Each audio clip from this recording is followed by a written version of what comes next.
Hi, I'm Terica Talbert and welcome to my YouTube channel, Tuesdays with Terica. So today I have the privilege of speaking with Bill.Still, who is the broker in charge of one of our offices at Century 21 Blackwell Company here in Boiling Springs. So I just wanted you guys to know that this is going to be a really good interview. There are some things that you need to know as a potential buyer. There's some things that you need to know as a seller. So stay tuned. This one is really going to be good.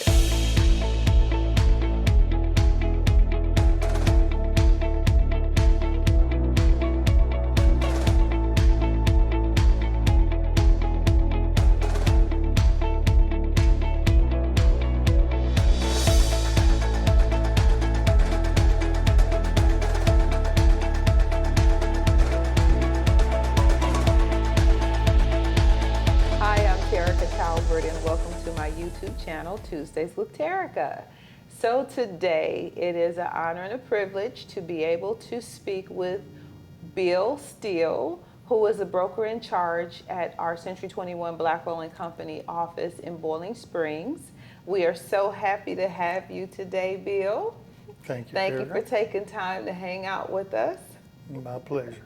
I thought it would be a great opportunity for everyone to know that there are a few things changing in the real estate market. And as a buyer and even a seller, we're going to talk about a couple of things for both a buyer and a seller that you guys need to be informed on. So as we're getting started, Bill is also the director of Carolina Academy of Real Estate, which is a real estate school that we'll talk about a little later. But for anybody that's kind of thinking about a career in real estate, he's the guy for you to speak to. So as we're getting started with our interview today, we're going to be talking about due diligence. And I know a lot of you may not understand what that is, but we're hoping to educate you today. So Bill, how long have you been in the business? The wonderful world of real estate. This is my 30th year. 30 years. Mm-hmm. So what actually kind of, I guess, triggered you to want to go this path?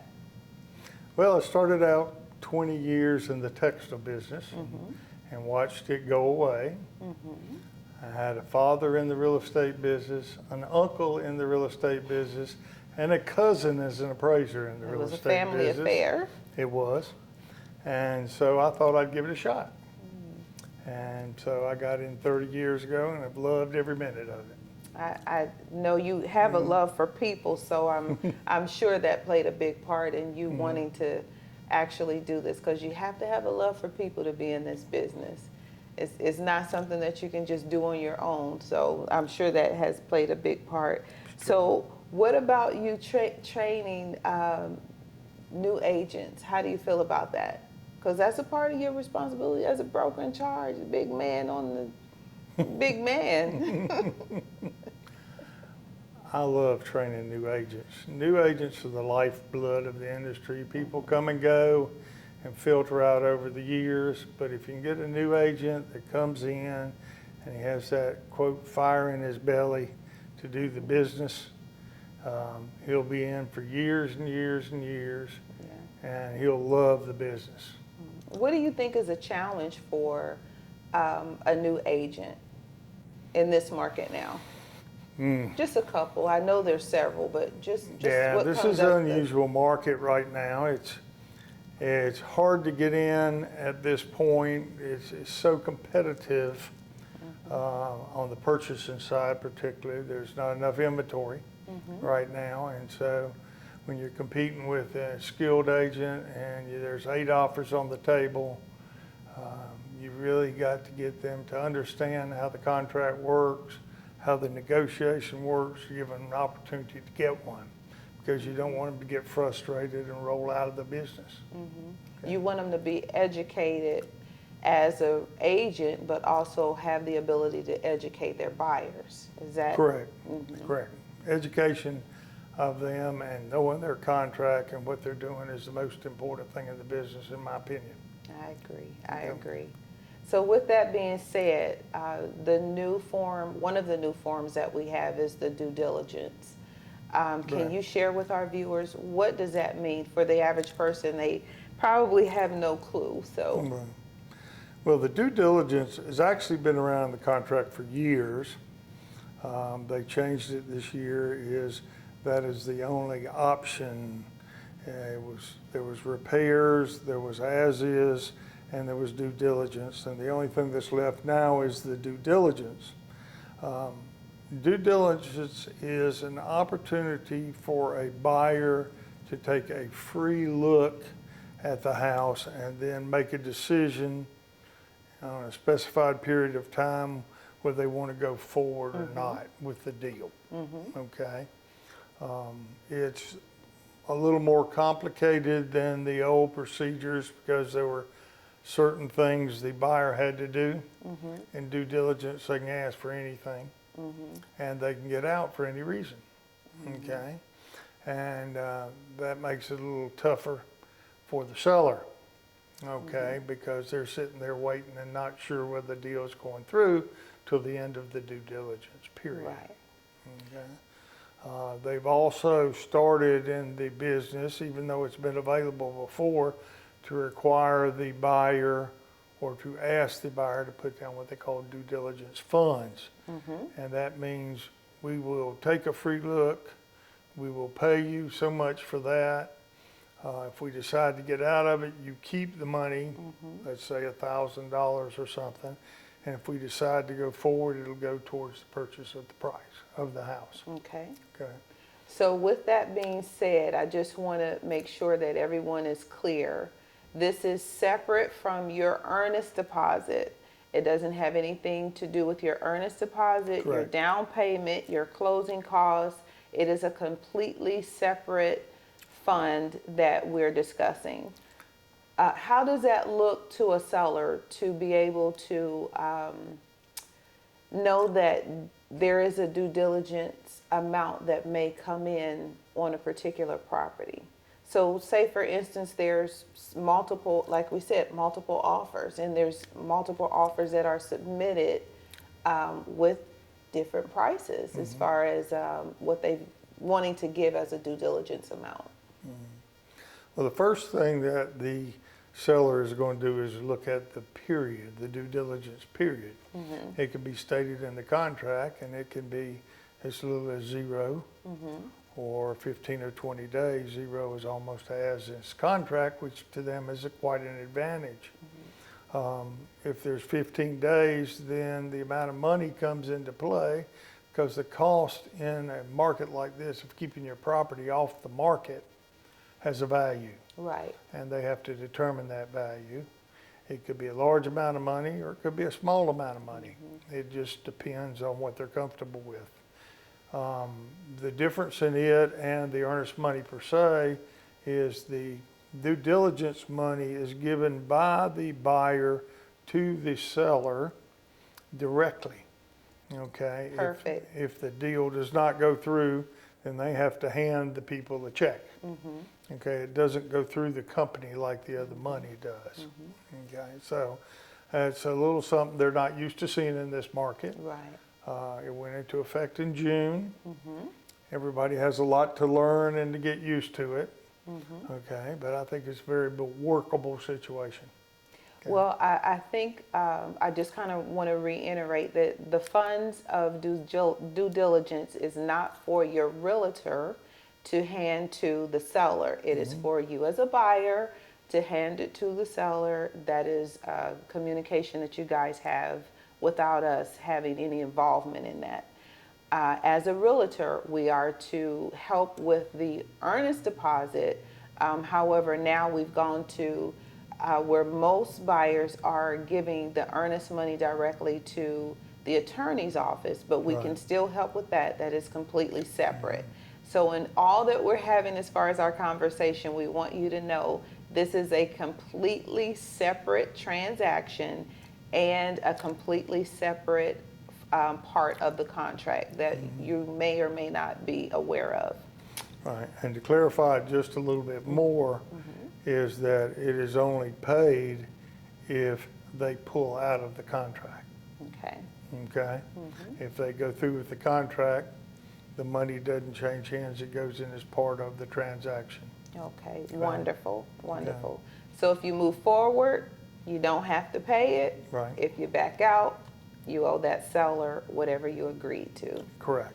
So with that being said, I'm sure that one of our viewers is probably thinking, well, does that mean I can still have my inspections? And if my inspection comes back with something that's pricey, can I still ask the seller to address that? Is that still a part of the process, or is it just Correct. hands off for the seller? They have the right to do their inspections, and they can ask the seller to do whatever.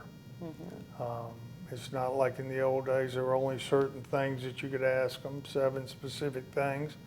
But right now you can ask them to paint the house. You can ask them to do all kinds of stuff. Now, it gets to a ridiculous point, you understand. Right. And when there's a lot of competition in there, they know that people aren't going to do that. But the basic principle is it's open for anything. So you still want to keep the contract from a buyer standpoint. If there's a multiple offer situation, you want to still keep the contract as simple Correct. as possible. Correct. Yeah, okay. Absolutely. Okay, so we're going to change gears just a bit. There is a new seller's disclosure, which is a form for a seller. I usually try to tell everybody, this is the Bible about your house. That means everything that you put in here is supposed to be true or as close to true as possible. Some people do, some people don't, but there are some changes. And if you would you share a few of those with our viewers? There's only one major change in it. It's actually at the very end of the seller's disclosure, and it says that if the buyer of the property is now responsible for looking around the property and the area around the property to see if there's anything that does not satisfy them. Okay, I mean, if there's maybe agricultural and a lot of fertilizer next door, it's going to bother them. In the past, that was a responsibility that was laid on the agents to make sure and cover that. And, you know, whether you had a dairy down the road and a smell or whatever. But now, in this new disclosure, the change is that it's a responsibility of the buyer to check out the property and all around the property before they purchase it. Okay. It is better to disclose up front so that the deal can go through versus you having an unsatisfied buyer at the end. Again, just trying to make sure that everyone knows that you have to disclose. It is your responsibility to share as much information as possible, and it is a realtor's responsibility to help and direct their buyer or seller the best way they can. So that leads me to my next point, is the school. So tell us just a brief comment about the academy. Oh, okay. Well, thank you. We have Carolina Academy of Real Estate. We teach pre-license, post-license, in person. Okay. We also have, and we teach some CE. We also have online classes available. We have a partnership with a company called the CE Shop, and they have every kind of CE licensing ability for people that have to do it at night. Right. Or they can't do it during the day. I appreciate you bringing it up. Our website is care-sc.com, and it has a version and it shows all of the upcoming classes, and then you can go into the online classes also. Okay. Wonderful, wonderful. Okay. We'd love to have you. So as we're kind of wrapping up, I am going to ask Bill for his final thoughts for our episode for today. But I just want to just kind of reiterate, whether you are a buyer or a seller, there are certain responsibilities that you have to the public. If you are entering into a real estate transaction, your agent must be qualified to help direct and instruct you on what's going to best cover you, what's going to best help you so that you can make an informed decision on whether you're the buyer or the seller. With that being said, the Academy is here and available for you. There are instructors that can help you to navigate into the real estate, the business of real estate. It is not just what you know, it's how you treat people, how you handle your affairs, and how you know the market, because the market is forever changing. So with that being said, Bill, if you don't mind, if you have any final words to our buyers, sellers, or anyone that is viewing this episode today, you are more than welcome to share that information. I'd just say make sure when you choose an agent that you choose one that is educated and knowledgeable on what's going on. The world's very complicated out there these days on what's going on in the market. Absolutely. And you've got to know the contract and exactly what it says and the effects of what it does. And the more educated your people are, the better off you'll be in the transaction. I agree. Couldn't have said it better. Well, thank you so much for taking time out to be with us today. As always, like, share, and subscribe. This is Tuesdays with Terica. We are here to inspire, encourage, to give you something to think about throughout the week so that you can have a better tomorrow. Have a great week.